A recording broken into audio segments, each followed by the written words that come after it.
Hello and welcome to Rule of Carnage. This is a video, or it's a podcast. Only you can tell me that. Wherein myself, Mike Hutchinson, a designer of miniature games such as Gaslands, A Billion Suns, Hobgoblin, and others, chats to this guy, Glenn, designer of miniatures games such as Borders and Black Flags, and what's the puking one called? Apocalypse Puke-pocalypse. of Puke. I remember the name of your games. Yes, sorry. I did already mention before recording that I was a bit knackered on this particular session. Puke Apocalypse is actually available to purchase now from I mean, Exhaust. should be, yeah, I think. It's very exciting. Probably by the time this video comes out, but we'll see. Yes, no, it's very good. You being shipped places. I think you beat Hobgoblin to retail. You will have beaten Hobgoblin to retail, despite a fairly decent head start from my side. It's certainly available for retailers to order from distributors at this point, and it's being shipped to places, and I'm sure that the general public will be able to order it in the very, very near future. Yeah. I googled Hobgoblin and discovered myself on the WH Smith website. So Electi has managed to get into some UK distributors that have listed them on things. So that's good. Wow, crikey, good job. It's pretty good. The topic of all of these conversations is designing better miniature games, because that is what we try and do, and it's what we have been attempting to solve for ourselves through this discourse for some years now. However, the topic of this specific conversation is another episode in our erratically emerging series, What I Have Done Nicked from Board Games and Put in My Miniatures Games, Sir. And the next topic that is worth talking about, because actually, once I realized it, it occurred to me that I've nicked this mechanic a few times in some games, and that is the lovely and wonderful push your luck mechanic, which has its expression in some very pure ways in tabletop games. There's plenty of games I've been playing recently which are like card-based push your luck systems where you draw cards from decks, and sometimes the cards have nasty things on and you hope not to get more nasty things. In fact, we played Inca Gold or Diamante recently, and that's just simply a game of flipping over cards and hoping it doesn't have two spiders on it. And so there's lots of board games that have toyed around with this idea that it is fun to have a busting condition and have a advantage, potentially a competitive advantage, to getting more of something, taking a risk multiple times, but each time it gets closer and closer to the near certainty that you will bust and lose some opportunity that you already had. And so the question is, as we're looking at our miniature games and thinking, well, I've tried measuring 8 inches and rolling some d6s. Is there anything else I can do in a miniatures game? Then perhaps pushing your luck is one of them. I will launch into a pushing your luck in Gaslands probably in a moment. But any other general descriptions, Glenn? As in minis games, because just before we came on, we were saying, what GW games have got sort of pushing. Oh yeah, so where have we seen these already? I mean, as I say, the things that people will be most familiar with, I think, are like the GW Magic system, which for a while was assign a number of power dice to a spell, roll them. If you get over the casting value of the spell, you cast it. But if you roll a double one, it miscasts. So that's a push your luck mechanic where you're like, well, I want to put in as many dice as I can to cast it. And remind me, the irresistible force thing was like if you roll any double, so the more dice you roll, the better it is that you get a chance of not being able to be dispelled or something. That all depends on. Normally, in most editions, double one was miscast, double six was irresistible force. In some editions, double six was both. And a miscast wasn't a failed spell. It was just a bad thing that happened to you after. But you had a set of resources, and it was up to you how spicy you got with it. Yep, and like if you're familiar with Skaven in Warhammer, a bunch of their things had like their rattling machine gun where you rolled a dice for the number of shots you got, and then you could choose to roll another dice or another. But if you got a double, the gun blew up or shot your own guys, whatever else it happened to be. I think plasma weapons in 40k at various points have had push your luck mechanics because the gun's meant to overheat if you fire it too much, but you decide like how much you're going to crank it up and fire And there was quite a a lot. very, very minor whisper of a push your luck mechanic in Malifaux where you'd want to get as high as possible on the attack thing so you could flip out more cards, but the more cards you flipped, the more likely you were to see the Black Joker. They didn't, it's interesting for a game that involved cards. I can't think of much in the way of push your luck mechanics built into that. So, but possibly because, like, in relation to like what is a push your luck mechanic, Ah. I was listening to a podcast a little while ago, where a guy, a designer, was saying he was playing a game with his mum, and he was saying, "Oh, this is a push your luck game," and she was like, "Well, they're all push your luck games. You try to use your luck to do a thing, and sometimes it goes badly. That is push your luck." And it's like, well, that's not what we mean by the mechanic. And blackjack is a push your luck game, poker isn't. And Mm-hmm. Malifaux is kind of more based on poker than it is on blackjack most of the time. So I think Malifaux doesn't really have push your luck mechanics because it's kind of not in the heart of the theoretical card game that the Western, Mm-hmm. sort of theme of Malifaux is sort of interested in. And it's funny enough. There's a game I've talked about previously on the channel. I really love called Hearts of Plastic. You can, I think, still find on itch, which is based on cribbage, which again Mm. isn't a push your luck card game.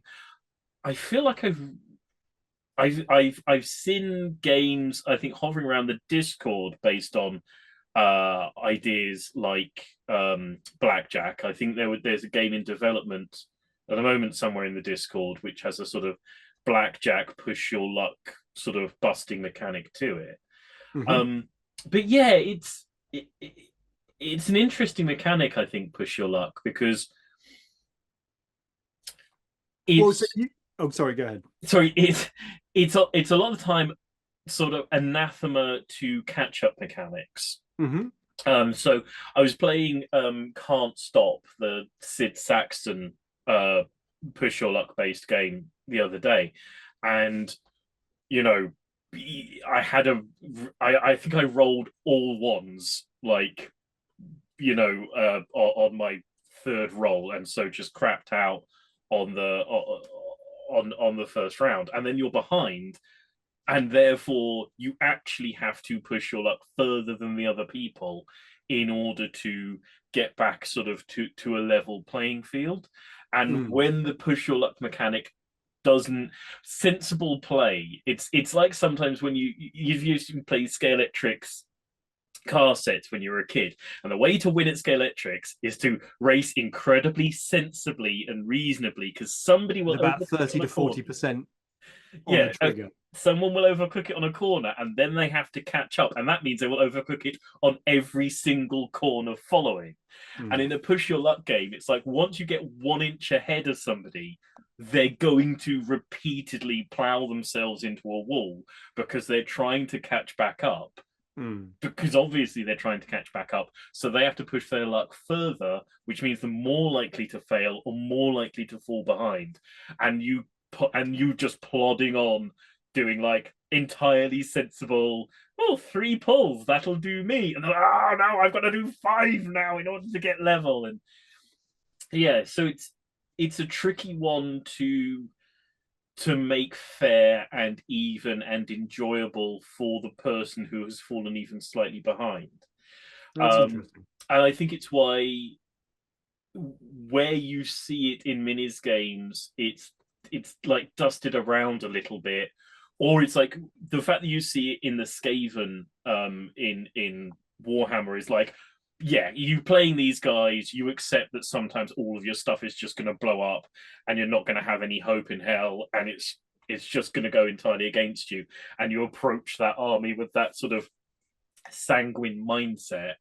um, One of the places we do so, as we were saying before we started the conversation, is like activation mechanics. So Ganesha Games has their range of games that have a push your luck, a little mini sort of push your luck activation mechanic. Mm-hmm. Um, but there's like a very hard upper limit to how far you can push your luck with that, and the totally safe option still lets you do an enormous amount in those games. The totally safe option is still like, one or two activations. So it's not like if you crap out once, you're like fully, behind the eight ball.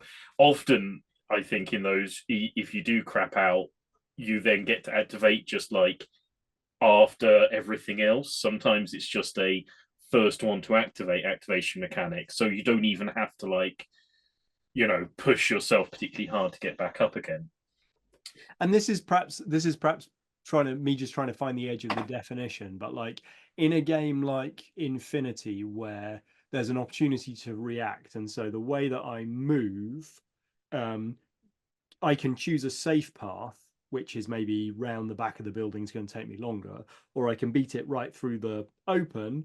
I'll get like a shorter route to the place that I need to get to like tag the objective or whatever. But I'm going to give you an opportunity to roll some dice and maybe hit me. It's I don't know if that fits into like that guy's Nan's definition of push your luck. Yeah. I think that's a layman's a general usage definition of push. You're clearly pushing your luck there.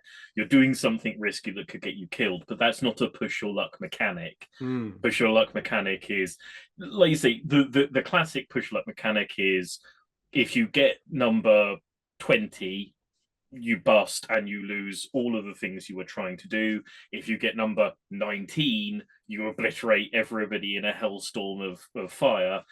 Take as many of these dice as you like and roll them. Feel free, and let's see, Mm. how things come out, and whether that's, and whether it ends up being, oh, if you get X many ones, or if you get X many this, that, or the other.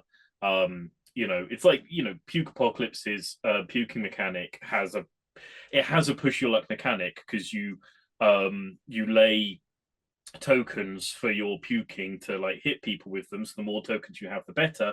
But before you puke, you roll one dice per token, and if you get triples, you burst. So, you know, once you get to 13 dice, you will definitely die after having made that puke, because you will inevitably get three of a kind. Hmm. Um, so yeah, I think that the mechanic of pushing your luck is slightly different from the typical interpretation of when Mm. you are pushing your luck. It has So where I've used it most prominently is in Gaslands, where there is a thing that you collect that has a threshold. So hazard tokens, when you get six of them, you wipe out, which is almost literally like a going bust situation. The thing that's perhaps a tiny bit unusual is that those hazard tokens that lead to your wipeout are persistent across activations or across rounds in the game. Yeah, I think the definite moment where you are definitely doing a push your luck mechanic in Gaslands is where you've rolled your skid dice and you are on five hazards. And then if you take a hazard to re-roll, Hmm. and you re-roll, say, two dice, and if at least one of them comes up as a shift, you will not wipe out, because you can get rid of that hazard again. But if they don't, it's like repeatedly demoing it to people. It ends up in that situation where the dice have hit the table, and they go, okay, you've now got the option to take this hazard and re-roll them. And then their reaction is often, but then I'll be on six hazard. And you said that's bad. It's only bad if you've got it at the end of your turn. So if you Mm. re-roll all the dice and they all come at shifts, you're fine.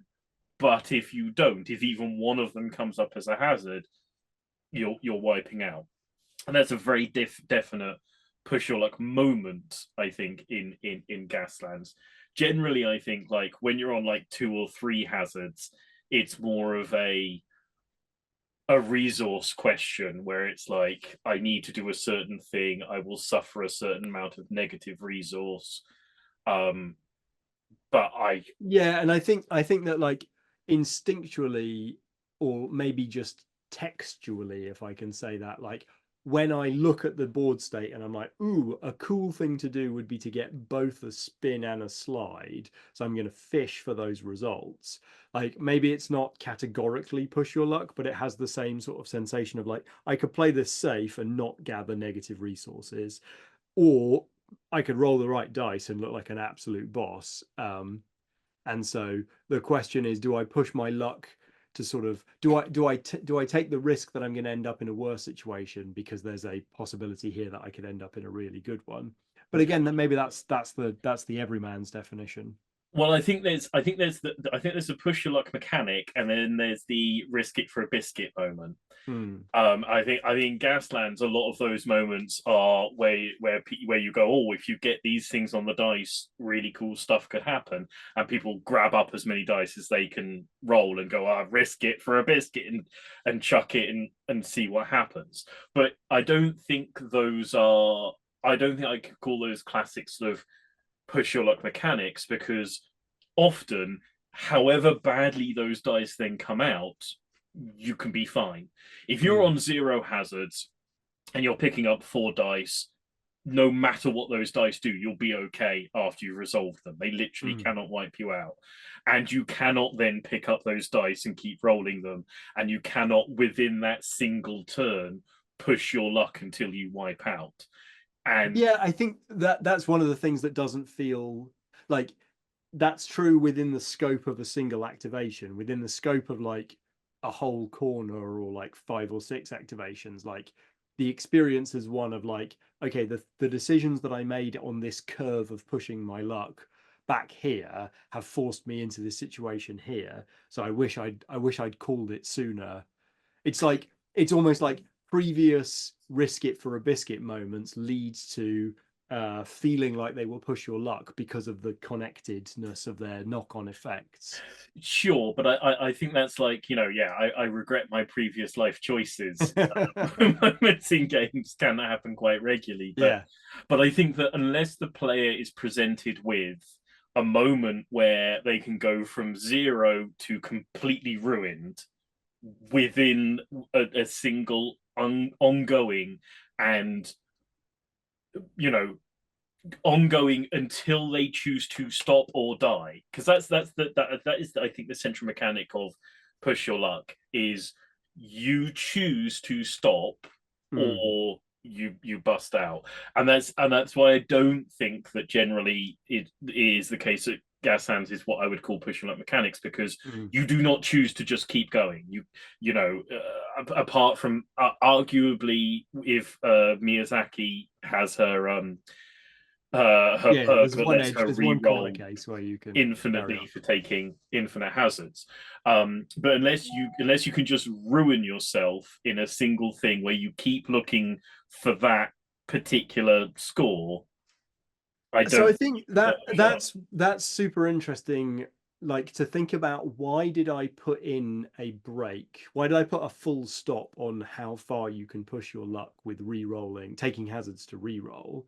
And I think if I think about it, it's like there was a place where giving you the opportunity to essentially bust out from any point in the game state created a situation where I suppose the way that I think about it is almost like the central interest in Gaslands is where the car is physically on the table and how it relates to the race gates and the other cars. Like if this were an abstract game where all we were doing was pulling cards to race, like the central interest would be the cards and how we pull them out and so forth. And there you could see more reasoned to provide um, or it would be less frustrating potentially, or less, it would feel less sort of like a secondary concern that like I was doing this secondary thing, which was this mechanic to do with like getting to a point where I'm allowed to move the miniature, which is the primary thing, and then like that somehow crashed out and stopped me from having fun with the primary system. So I think I'm not completely sure, but it's like the reason I didn't let you crash out, the reason I didn't let you go from 0 to 6 hazards by just taking your pushing your luck hazard tokens is because um, it felt contrary to like what the central interest of the game is trying to push you towards.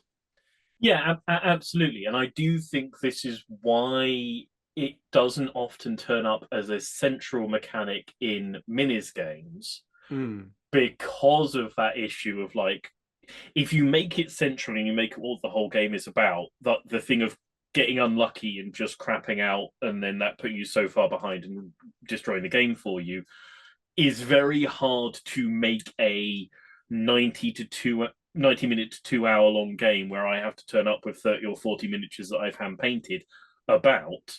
And so it tends to be much more peripheral. And I think it's also like, if it's central to a game that has so much riding on it, a lot of the time push your luck mechanics are quite annoying for the other player to sit there and witness. It's like when we talk about whether you should be able to re-roll a re-roll, and everyone goes, "Oh, if you could re-roll it infinitely." Well, I don't mean infinitely. I mean just like 3 times, across an entire game, and then maybe you can spend them all on one roll. Um, if you have to sit there while somebody repeatedly pushes their luck to a like 3 or 4 times in a row for results that when they crap out end up being, oh, now nothing happens. That's grindingly dull. It's like, if playing against Skaven, so Skaven are meant to be this zany, wild force in Warhammer Fantasy Battle. They were often the dullest army to play against because there's people trying to figure out how to do their rattling cannons and rolling like one dice at a time, and then, oh, I've got a 1 and a 2, and it's just like, this is just dull. And if you do get a double, what happens is that it doesn't fire. It's only if you get a triple that something interesting occurs. And it's like, well, you want push your luck to be something where everybody is staring at those dice, everybody is staring at those cards as they come out, going, ooh, if it's like James Bond playing Baccarat or something, then it's a good mechanic.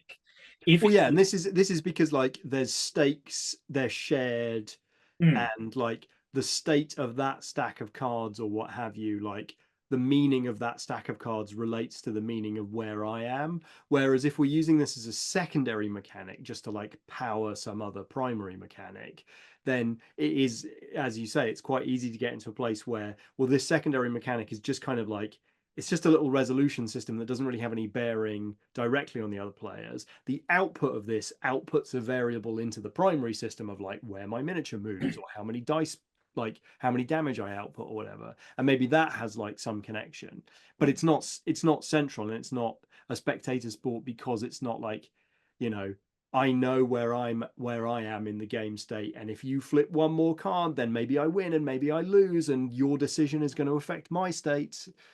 yeah, But it's no, there's not that immediacy in many well, in the Skaven Rattling canon, there's not that immediacy. no, absolutely, and I think it's why, like, for example, Ganesha Games, who I think a lot of people quote as being the push your luck mechanic in skirmish games, there's a good reason there's like an upper limit to how many. It's generally like pick a number 1, 2, or 3. It's not like pick any old number.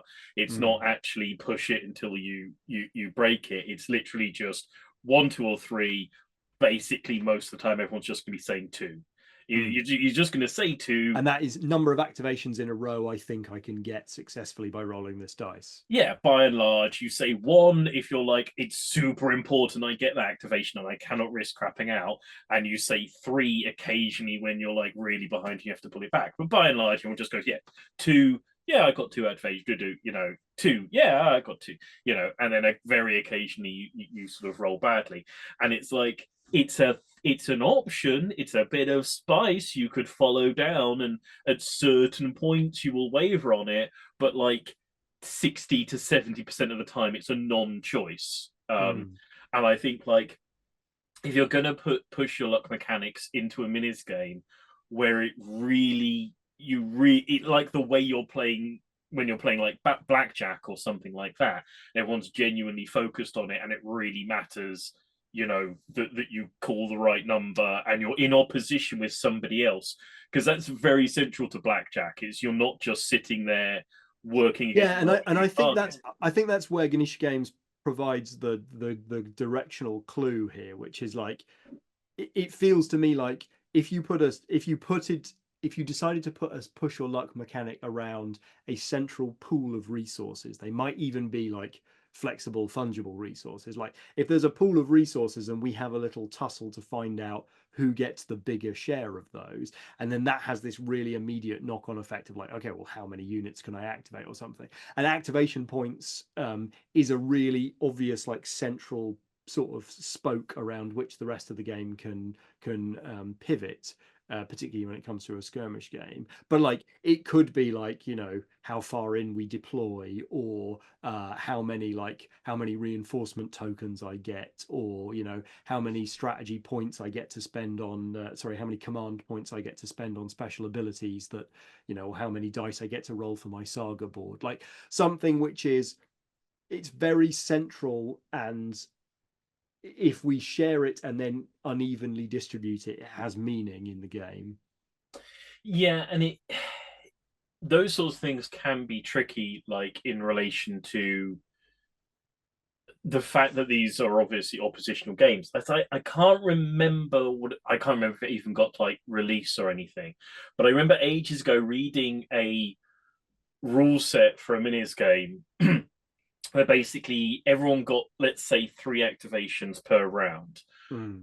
But you could have extra activations. So for each extra activation, you put like a point into this pool.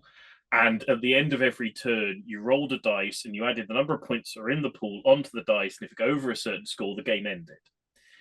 And so you both went 1, 2, 3 activations, and then one guy go, "Oh, am I going to take another activation?" And you can keep repeating activations if you both keep taking them. But if somebody passes, the other person can get at most 1 extra activation. And so you're sharing a push your luck mechanic that will end the game in Mm-hmm. order to be able to do more stuff. But if you both sort of agree, you can have like one first turn that lasts for absolutely ages, and then the game ends after that first turn. Or you can have like multiple turns and repeatedly like reset resources and etc.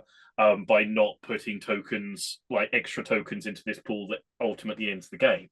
That puts me in mind of the Twilight bag pool system that we were discussing a couple of months ago, and it'd be intriguing to have a bag pool activation system where like I keep pulling chips out of a bag, and when I pull the like, oops, we're in the combat phase, or oops, all of my guys get fatigue or something, like, you know, I can pull a couple of tokens out of that bag and probably just have a nice sensible activation, or I could keep pulling tokens and I get closer and closer to like risking the like, oh, I pulled the orbital strike on myself token. I wish I hadn't bothered digging to the bottom of this bag. Yeah, no, absolutely. And like in solo minis games, you can there's a really lovely solo game in the one box challenge called Defiance. I think it was Defiance, where you're a guy, an adventurer, and your buddy is injured, and there's a blind monster who wants to eat your buddy and kill you or whatever. And as you move around, you make noise depending on what you do, and that noise goes into the giant's ear cup, and then you roll them to see what the giant is going to do. So the more noise you do, you know, like moving and lining up to be able to attack him, the more he's going to do, and the more likely he is to be able to get you, etc. And so in solo games, you can totally do it because it's just that there's no reason that the spring back into somebody's face is going to be problematic. But in versus games, it's really tough if the punishment is like fits the crime, then it can create a sort of feedback loop Mm, that crushes any sort of any chance of catching up. And if mm, it is a shared thing, it gets into a whole other thing where it's like, are you trying to like tank out the game really early for some very specific reason?